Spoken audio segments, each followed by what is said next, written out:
Assalamualaikum warahmatullahi wabarakatuh.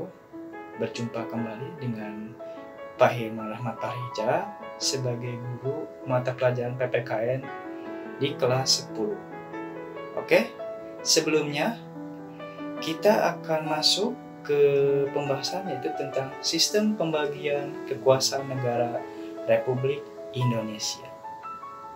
Oke, sebelumnya kalian tahu apa yang dimaksud dengan kekuasaan? Oke, adakah di antara kalian yang sudah tahu apa itu kekuasaan? Oke, kekuasaan itu kemampuan seseorang untuk mempengaruhi orang lain. Ya, untuk melakukan apa? Untuk melakukan tindakan yang dikehendakinya atau diperintahkan. Contohnya, oke, yang pertama, kalian pasti sering disuruh oleh orang tua itu untuk mengerjakan pekerjaan rumah, atau misalkan setelah malam kalian itu disuruh oleh orang tua kalian untuk mematikan TV lalu tidur. Kemudian ketua RW itu memerintahkan warganya untuk ronda untuk menjaga ketertiban di lingkungannya, dan itu juga kalian itu harus mentaati atau tidak boleh kesiangan di sekolah. Nah, itu semua adalah contoh kekuasaan yang diberikan oleh atasan yang lebih tinggi dari kalian. Jadi kita harus melaksanakannya. Ya, jadi kekuasaan itu tindakan seseorang untuk mempengaruhi orang lain. Nah, itu ya, contohnya itu seperti itu kekuasaan. Oke, kalian mungkin pernah di SMP atau misalkan pernah mendengar yang namanya itu tentang trias politika. Oke, apa itu trias politika? Trias politika itu adalah pembagian 3 kekuasaan negara. Nah, di Indonesia itu dibagi menjadi dua ahli dalam hal mengemukakan pembagian kekuasaan. Oke, yang pertama itu dari John Locke. Oke, dari John Locke dibagi 3, yaitu pertama ada kekuasaan legislatif, itu untuk membuat undang-undang.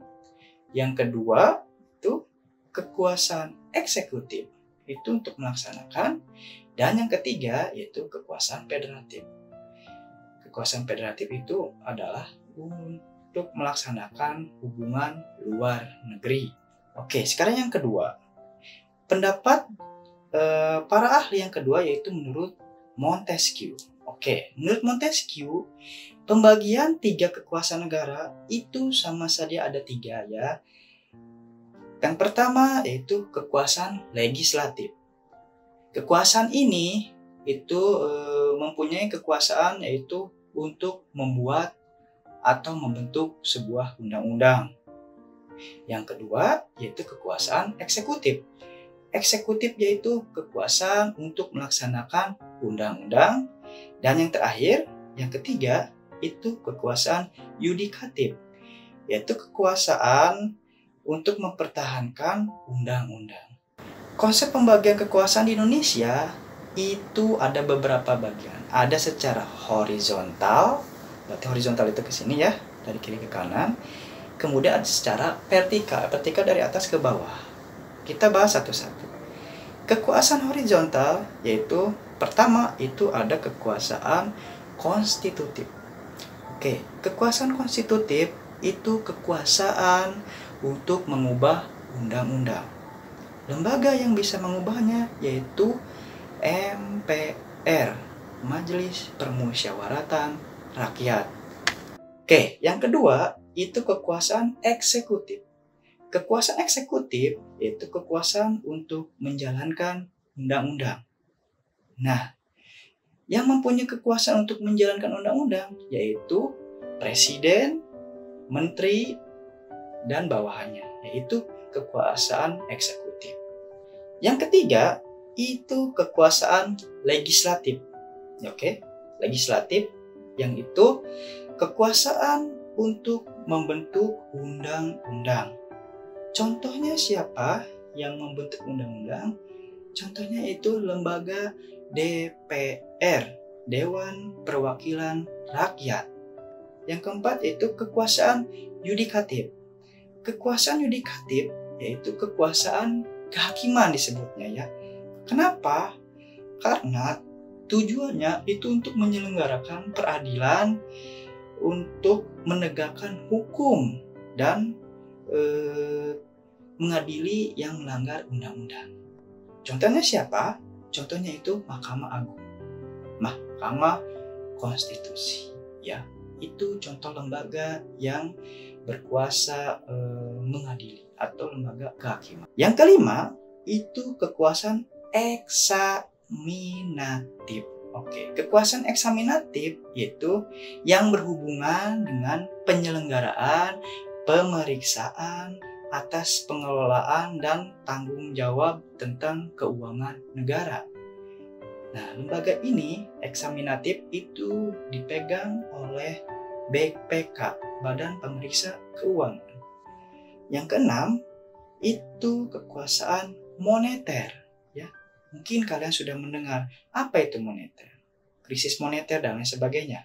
Nah, di sini kekuasaan moneter itu tujuannya itu untuk melaksanakan kebijakan moneter, mengatur atau menjaga kelancaran sistem pembayaran dan lain sebagainya ya. Nah, sistem ini atau kekuasaan ini dipegang oleh Bank Indonesia. Oke, sekarang kita masuk ke pembagian kekuasaan secara vertikal. Artinya apa? Artinya kekuasaan ini itu diberikan kekuasaan menurut tingkatannya. Contohnya dari pusat kepada daerah. Ya, semuanya itu diberikan oleh pusat kepada daerah kecuali ada beberapa hal. Yang pertama itu kalau mengurus masalah urusan politik luar negeri itu tidak diberikan. Karena kenapa? Karena pusat yang mengelolanya atau mempunyai kuasa untuk melakukan hubungan luar negeri. Oke, selanjutnya itu ada pertahanan. Nah, pertahanan itu hanya pusat yang mempunyai kuasa. Daerah itu tidak punya. Kemudian keamanan, kemudian agama, kemudian moneter, ya tadi jual beli. Kemudian fiskal itu mengenai perpajakan, dan justisi itu tentang peradilan ya. Itu semuanya yang mempunyai kuasa itu pusat, bukan daerah. Oke, sekian dulu materi yang diberikan oleh Bapak, semoga bermanfaat. Assalamualaikum warahmatullahi wabarakatuh.